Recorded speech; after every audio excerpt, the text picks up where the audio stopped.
ओम गुरुर्ब्रह्मा गुरुर्विष्णुः गुरुदेवो महेश्वरः गुरु साक्षात् परब्रह्म तस्मै श्री गुरुवे नमः। अखंडमंडलाकारं व्याप्तं येन चराचरं तत्पदं दर्शितं येन परमानंदं सद्गुरु भगवान की जय। स्वामी जी महाराज की जय। शिवो हम।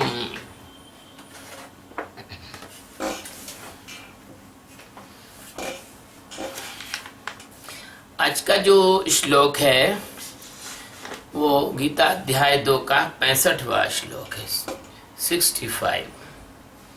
और इस श्लोक में कहते हैं कि प्रसादे सर्व दुखानां हानिरस्योपजायते प्रसन्न चेदसो ह्यासु बुद्धि पर्यवति तिष्ठते। ये जो श्लोक है, इस श्लोक में भगवान श्री कृष्ण कह रहे हैं कि प्रसादे सर्व दुखानां हानि अस्य उपजायते, है ना। और प्रसन्न चेतस ही आशु बुद्धि पर्यवसी तिष्ठति। प्रसादे का मतलब होता है, देखिए कि अभी तुम्हें शब्द का अर्थ बता रहा हूं। अंतःकरण की प्रसन्नता को प्रसाद कहते हैं पंडित लोग। और सर्व दुखा नाम यानी संपूर्ण दुखों का, हानि यानी अभाव, अस्य यानी इसके, उपजायत यानी हो जाता है। और इस प्रसन्न चेतसः मतलब प्रसन्न चित्त वाले कर्मयोगी की ही यानी ही सब ओर से हटकर एक परमात्मा में ही, आशु यानी शीघ्र, बुद्धि यानी बुद्धि, पर्यतिष्ठते यानी भलीभांति स्थिर हो जाती है। किंतु ये प्रसाद मतलब जो प्रसन्नता जो शब्द है, ये बहुत बहुना शब्द है। भगवान सद्गुरु सच्चिदानंद परमात्मा अनंत कोटि ब्रह्मांड नायक भक्त वत्सल श्री कृष्ण भगवान अर्जुन को माध्यम बनाकर, भगवान क्या कर रहे हैं, अर्जुन को सिर्फ माध्यम बना रहे हैं। और अर्जुन को माध्यम बनाकर भगवान जो हैं वो सारे जगत के कल्याण के लिए, सारे जगत के कल्याण के लिए भगवान कह रहे हैं इस गीता के उपदेश को। सारे संसार के कल्याण के लिए कह रहे हैं, ना कि एक व्यक्ति के लिए। इसलिए जो गीता है इसका अधिकार मनुष्य मात्र को है। ये गीता जो है इसका जो अधिकार है ये मनुष्य मात्र का अधिकार है। गीता किसी एक पंथ, धर्म, संप्रदाय या देश इसका अधिकार नहीं है गीता का, बल्कि गीता का जो अधिकार है वो पूरे मनुष्य मात्र को है। कोई भी किसी भी देश का, किसी भी धर्म का, किसी भी राष्ट्र का, किसी भी संप्रदाय का व्यक्ति क्यों ना हो, और वो जो है ना उसको गीता का सुनने का, समझने का और लाभ उठाने का पूरा अधिकार है ना। हाँ, हे प्रभु, इस तरह से ये जो एक ये जो गीता, भगवत गीता है, ये एक माध्यम है। और भगवान जो है इस भगवत गीता के माध्यम से सारे जगत के जितने भी जिज्ञासु हैं उन सारे जिज्ञासुओं के लिए भगवान ये कह रहे हैं। अब बात आती है कि प्रसाद क्या है। सामान्य बोलचाल की भाषा में यदि कोई किसी व्यक्ति को कृपा करके कुछ भी देता है तो उसको प्रसाद कहते हैं। प्रसाद वह है जो कृपा के साथ प्राप्त होता है। हाँ, तो प्रसाद को संस्कृत में प्रसन्नता बोलते हैं।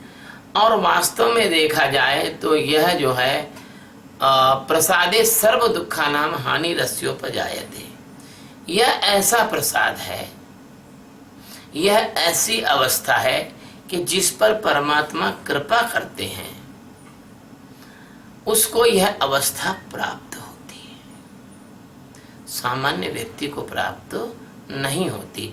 गीता कोई सामान्य व्यक्ति की चीज नहीं है। सामान्य व्यक्ति के लिए रहन सहन जरूर गीता में मिलेगा, लेकिन गीता तो उन लोगों के लिए है जो मुमुक्षु हैं, जिज्ञासु हैं, जो परमात्मा को जानना और परमात्मा को पाना चाहते हैं, अपने अंदर मौजूद परमात्मा को, सत्य परमात्मा को। हमारे जगत में जिस प्रकार का प्रचार किया जा रहा है वो सत्य परमात्मा नहीं है ना। ये विषय फिर कभी लेंगे। तो आनंद की यह जो अवस्था है ये किसको मिलती है? जिस पर सदगुरु की कृपा होती है, भगवान की कृपा होती है। यह प्रसन्नता भले ही अंतःकरण में ही परिलक्षित होती है, क्योंकि आप अंतःकरण को ही जानते हो, आप मन बुद्धि चित्त को ही जानते हो, तो उसमें इसकी झलक भले मिलती हो, है ना। आप बिल्कुल अच्छे से बैठो, टिक के मत बैठो, बीच की हड्डी सही होना चाहिए, तो नींद आएगी आप। तो भले ही इसकी झलक अंतःकरण में मिलती है, लेकिन ये आता परमात्मा के यहाँ से। इसका जो स्रोत है, इसकी जो चमक है, जैसे दर्पण होता है, दर्पण में चमक सूरज की है, दर्पण में कुछ नहीं है, सूरज की चमक है। यदि सूरज ना हो तो दर्पण में चमक नहीं हो सकती, और वैसी चमक जो सूरज से आती है वो किसी दीपक से, टार्च से, जुगनू से, किसी से नहीं आ सकती है। इसलिए ये जो प्रसाद शब्द यहाँ प्रयोग हो रहा है, ये प्रसाद आनंद घटित होने की अवस्था का नाम है। जैसे वह प्रकाश है, ऐसे यह प्रसाद है। सुख क्या है? सुख तो एक जुगनू है, छोटा सा जुगनू है। सुख वास्तव में गहराई से देखोगे तो सुख सुख नहीं है, वो आगे बताऊंगा मैं। यह प्रसाद जो है, जो आनंद के साथ घटित होता है, तो व्यक्ति का जो अंतःकरण है और उसका देह है और उसका जो ऑरा है, ऑरा का मतलब जानते हो, उसके चारों तरफ प्रकाश का एक वर्तुल होता है। आपको मालूम नहीं, लेकिन ज्ञानी जानते हैं। ऑरा जो होता है वो अलग अलग आदमी का ऑरा अलग अलग होता है ना। ऑरा का संबंध जो है उस व्यक्ति के आत्मा, उसका जो आत्म तत्व है वो कितना प्रकटित है और कितना उससे कंप्रेस्ड है, मतलब उसके अंतःकरण में ऊर्जा कितनी बह रही है और कितनी उसकी आत्मा से ऊर्जा डायरेक्ट आ रही है, उसमें ऑरा का फर्क पड़ता है। जैसे एक लालटेन होती है, एक लालटेन में चारों तरफ कालिक जमी है, उसका प्रकाश बाहर नहीं आएगा। ऐसे तुम्हारे स्थूल सूक्ष्म और कारण शरीर, उनमें तुम्हारी जो चेतना है वो कितनी दबी हुई है, कितनी तुम्हारी चेतना को वो दबा के रखे हैं। तो ये तीनों चीजों को बदल देता है। ये जो आनंद आता है तो स्थूल शरीर और सूक्ष्म शरीर और आपका कारण शरीर और आपका जो प्रकाश पुंज है, ऑरा है, सभी कुछ अद्वितीय हो जाता है, अलग हो जाता है, बड़ा अनूठा हो जाता है। फिर जैसे सूरज के उदय होने पर उल्लू भाग जाते हैं, तो क्या लिखा है? प्रसादे सर्व दुखा नाम हानि रस्योपजायते। तब जैसे उल्लू भाग जाते हैं सूरज के उदय होने पर, सूरज के उदय होने पर अंधेरा चला जाता है। ऐसे ही क्या होता है कि आपको जब आनंद रूपी प्रसाद होता है, मिलता है, तो जन्म जन्मांतर के सारे दुख आपके भाग जाते हैं। अब फिर अंधेरा ढूंढे ढूंढे नहीं मिलेगा, सूरज का प्रकाश हो जाए, अंधेरा ढूंढो किधर है, नहीं मिलेगा। ऐसे परमात्मा का जब ये बोध हो जाए तो प्रारब्ध, क्रियमाण, संचित सब प्रकार के कर्म नष्ट हो जाते हैं। कहते हैं ना, ज्ञानाग्नि दग्ध कर्माणि। तब तुम जब ज्ञानी हो जाओगे तो तुम कहोगे मन बुद्धि चित्त तो ढूंढे ढूंढे नहीं मिलेंगे तुमको। तुम कहोगे अरे तो वास्तव में बहुत बड़े उसमें थे, ब्रह्म में थे, है ना। मन नाम की कोई चीज ही नहीं दिखती है। फिर अभी तुम ध्यान तो करो, अभी तुम बैठो तो सही। जो लोग ध्यान करते हैं, बैठते हैं, शांत होते हैं, जो बिल्कुल अपने अंदर के मौन को प्राप्त होते हैं, वो मन को नहीं, मन से हट जाते हैं, मन गायब हो जाता है। तो इस प्रकार से जो आगे की बात चल रही है कि ऐसे इसको हानि जो शब्द है, जब तुम्हारी सारी पीड़ा का नाश हो गया, तो यहाँ हानि का मतलब होता है, हानि उपजायते का अर्थ है गिर जाना, गायब हो जाना, हीन हो जाना। कहते ना तनहीन, मनहीन, धनहीन, ऐसे वो व्यक्ति जो है अज्ञानहीन हो जाता है, दुखहीन हो जाता है। तो क्या कहते हैं कि इस प्रसादे सर्व दुखा नाम हानि रस्योपजायते, हानि जो है उसकी कैसी हो जाती है, अस्य उपजायते, दुख की इतिश्री हो जाती है ना।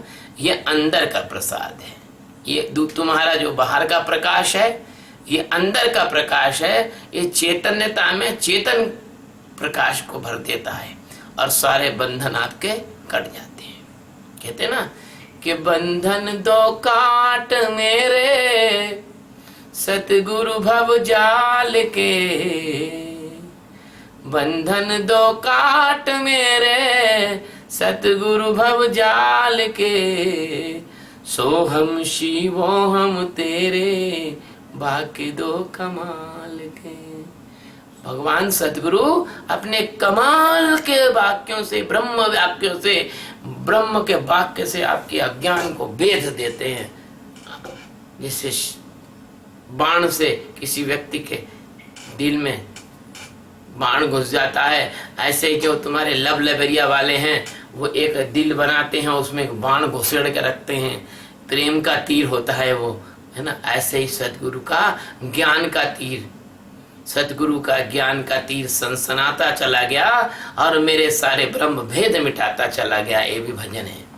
तो इस प्रकार से यह जो अंदर का प्रसाद है, ये अंतर प्रसाद है, सारे बंधनों को काट देता है। कहते ना काट अंध उर के बंधन स्तर, वहां जननी ज्योतिर्मय निर्जर। तो ये अंदर के जो अंध उर के अंधेरा है, जो दिल में जो अज्ञान का अंधेरा है, उसके बंधन सब काट दिए जाते हैं। और क्या होता है, परमात्मा के ज्ञान, बोध और प्रेम का, आनंद का जो निर्झरे झरना है वो बहने लग जाता है। इसको कहते हैं प्रसाद। ये अंतर प्रसाद है, ये एक चरम अवस्था है, ये एक परमानेंट सेटिस्फेक्शन है, ये एक स्थायी संतुष्टि है और प्रसन्नता का एक भीना भीना आनंद। आपने कभी राम का मुख देखा होगा? राम के मुख में कैसी मुस्कुराहट, कैसी निश्चल, कैसी पवित्र, कैसी दिव्य आत्मीय मुस्कुराहट आपने देखी होगी भगवान राम के चेहरे पे, ऐसे कृष्ण भगवान के चेहरे पे। ऐसे ही जब परमात्मा को आप प्राप्त कर जाते हैं तो ज्ञानी की मुस्कुराहट, ज्ञानी की हंसी छोटे बच्चे जैसी निर्दोष और निर्मल हो जाती है। ऐसा आपको, तो ऐसा जो स्मितहास है भगवान के चित्रों में हम देखते हैं, मानो आनंद झलक रहा हो, पैमाने के बाहर आ गया हो। ऐसे ज्ञानी की आंखें होती हैं, मस्ती, आंखों में मस्ती होती है।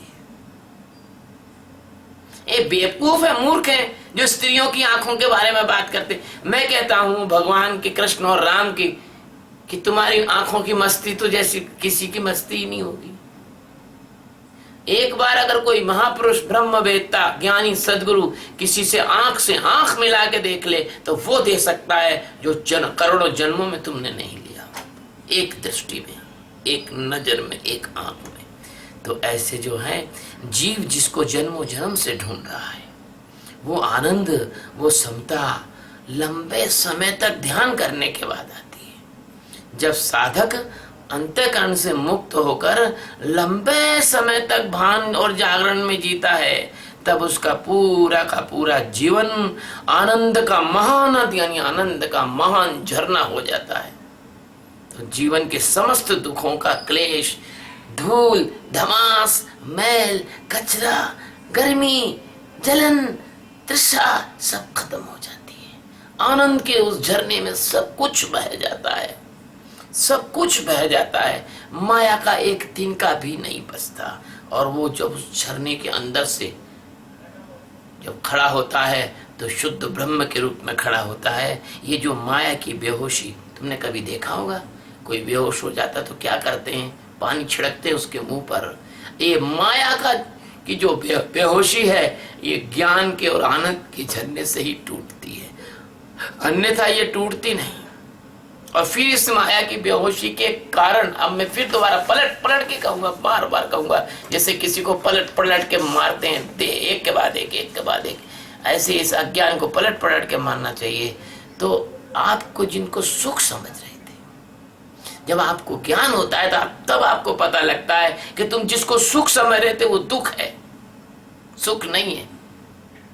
जिसको तुम सुख समझ रहे हो संसार का, वो सुख नहीं है, वो शुगर कोटेड पॉइजन की गोली है। वो शक्कर उस पे मड़ी हुई है, तुमको मीठी लगती है, लेकिन वो पॉइजन है, पॉइजन जहर है वो।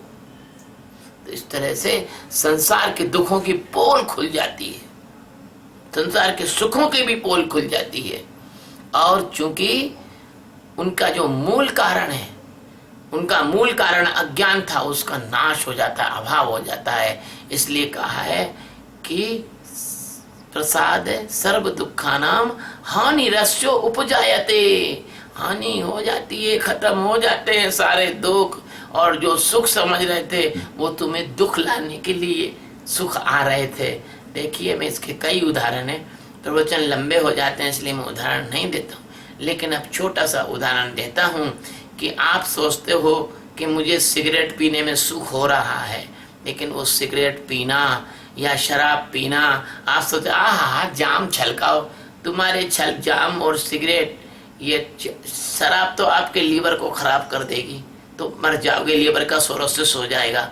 और सिगरेट पियोगे तो कहीं ना कहीं तो कैंसर हो ही जाएगा तुमको, पान पराग सिगरेट तम्बाकू। इस प्रकार से तुम जिसको सुख समझते हो ना कि यार चलो थोड़ा सुस्ता लेते हैं, एक सिगरेट पी लेते हैं, इसको तुम सुख समझते हो, वो सुख नहीं है, वो दुख है। ऐसे मैं कई चीजें भी बताऊंगा, लेकिन अगर मैं बताऊंगा तो वो लोग नाराज हो जाएंगे जिनके बारे में बोल दूंगा, इसलिए मैं अभी वो विषय नहीं उठा रहा हूँ। तुम अपने घर परिवार को में बड़ा सुख समझते हो, लेकिन कबीर अपने तुलसीदास जी ने कहा है कि देखो कि मन पछताई अवसर बीते, तुम्हारा मन पछताएगा अवसर बीतने पर।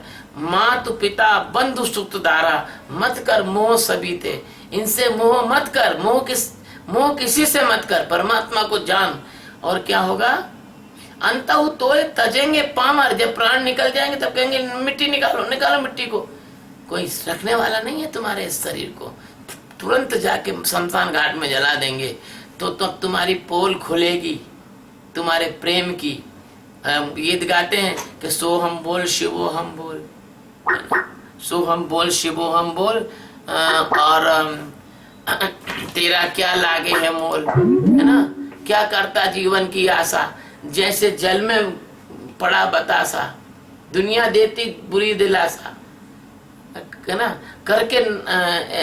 करके नगन तेरो तन जा रहे हैं, है ना, घर से बाहर तुरंत निकाले और कहते हैं तब खुले रे प्रेम की पोल। जब प्रेम की पोल खुलेगी, जब प्राण शरीर में से निकल जाएंगे, और जब तक प्राण शरीर में रहते हैं तब तक तो ये सब संसार तुम्हारा शोषण करता रहता है। तो मेरा कहना है कि सबके साथ रहो, नौकरी करो, माँ बाप भाई बहन सबके साथ रहो, लेकिन परमात्मा में जाग जाओ, ज्ञानी बन के जग में रहो। तो ये जो है मूल कारण क्या है इस दुख सुख और दुख का, इसका है अंतःकरण में अज्ञान का होना। इसलिए अतः इस प्रसाद रूपी आनंद के समस्त, इस प्रसाद रूपी आनंद के पाने से समस्त दुखों का अभाव भी हो जाता है। और तब कहीं कोई कर्मयोगी व्यक्ति होता है, वो परमात्मा से संयुक्त होकर जीने लगता है। कर्म योग इसी को कहते हैं। गीता का जो दूसरा अध्याय है उस पे भगवान कर्म योग के बारे में समझा रहे हैं। कर्म योग के बारे में ये सारे श्लोक आ रहे हैं। कर्मयोगी उसी को कहते हैं जो इस प्रसाद को प्राप्त करके और सारे दुखों का नाश कर लेता है और उसमें परमात्मा में संयुक्त होकर जीने लगता है। क्योंकि हमारी जो भाषा है, हमारी जो बोली है, हमारे जो शब्द हैं वो बिल्कुल बौने हैं, उसमें इस परमात्मा की इस उपलब्धि के लिए कोई शब्द नहीं है। इसलिए मजबूर होकर भगवान ने क्या कहा, आपकी भाषा का उपयोग किया। और भगवान ने क्या कहा, प्रसन्न चेतसो। या प्रसन्न तो बहुत छोटा बोना शब्द है। इस शब्द का प्रयोग करना पड़ा मजबूरी होकर, क्यों कि जो व्यक्ति प्रसाद प्राप्त कर लेता है उसकी चेतना में ऐसी समता आ जाती है, उसकी जो चेतना गत समस्त मलिनता खत्म हो जाती है, समाप्त हो जाती है, अपूर्व प्रसन्नता से आह्लादित हो जाता है उसका जीवन। उसकी जो जीवन चेतना होती है उसमें क्या होता है मालूम है? मस्ती ही मस्ती, आनंद ही आनंद, है ना। जीवन प्रसन्नता का एक महोत्सव बन जाता है। जैसे भगवान श्री कृष्ण रास रचाते थे, महारास, ऐसा उसका जीवन महारास हो जाता है, उसके अंदर नृत्य चलता है, आनंद का नाच चलता रहता है। ज्ञानी इसलिए तो आपको बहुत मस्त लगते हैं। तब क्या होता है कि उपनिषद का एक वाक्य, रसो वैस्या रसो वे अस्या, तो वह व्यक्ति रस स्वरूप हो जाता है। इसलिए भगवान श्री कृष्ण को रस राज कहा गया है। ज्ञानी रस राज होता है, आनंद ही आनंद, रस ही रस। तो क्या होता है उसका जो आत्यंतिक जीवन होता है, आशु का मतलब होता है ये जब रसपूर्ण जीवन होता है, उसका जागरण की परम स्थिति होती है, तो उसका आत्यंतिक जीवन होता है। उसका जीवन एकदम शीघ्रता पूर्वक, कोई टाइम नहीं लगता, फ्रैक्शन ऑफ ए सेकंड आदमी को जागरण हो जाता है, एनलाइटनमेंट हो जाता है। तो उसका जो जीवन है वो परम ज्ञान में तुरंत रूपांतरित हो जाता है। इसलिए आशु शब्द का प्रयोग किया, आशु का। उसकी बुद्धि में उसी परमात्मा के ज्ञान का ठहराव, उसी की स्थिरता, उसी की प्रज्ञा, उसी की जगमगाहट, उसी की प्रज्ञा स्थिरता, बुद्धि में बुद्धत्व की सुवास आ जाती है। ये बुद्धि शब्द बड़ा बोना है, लेकिन प्रयोग यहाँ इसलिए कर रहे हैं भगवान श्री कृष्ण कि बुद्धि का प्रयोग उस अवस्था के लिए कर रहे हैं जब उसकी यानी उसकी उसकी बुद्धत्व की ओर उसकी अवस्था आ जाती है, और ऊपर नीचे आगे पीछे सब जगह। तो भगवान क्या कहते हैं? परि शब्द क्या है भगवान का अगला? परिवर्तिष्ठते, तो ऊपर नीचे आगे पीछे हर जगह। परि मतलब होता है परिवृत्त होता है ना, परिवृत्त यानी चारों तरफ, है ना। परिभ्रमण, चारों तरफ घूमना।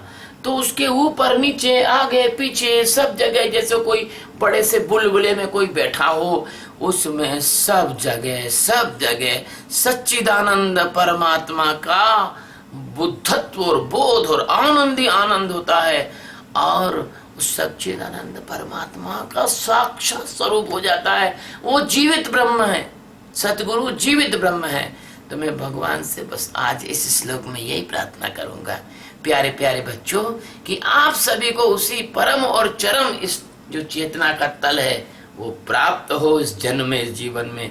और जो इसको सुन रहे हो मेरे प्रवचन को, और कभी आगे भी सुने, तो उनके अंदर परमात्मा को प्राप्त करने की और परमात्मा को जानने की और परमात्मा में जीने की एक ऐसी उत्तुंग जो है अभिप्सा जगे कि वो परमात्मा को जानकर जन्म मरण से सदा सदा के लिए मुक्त हो जाए। सद्गुरु भगवान की जय, स्वामी जी महाराज की जय।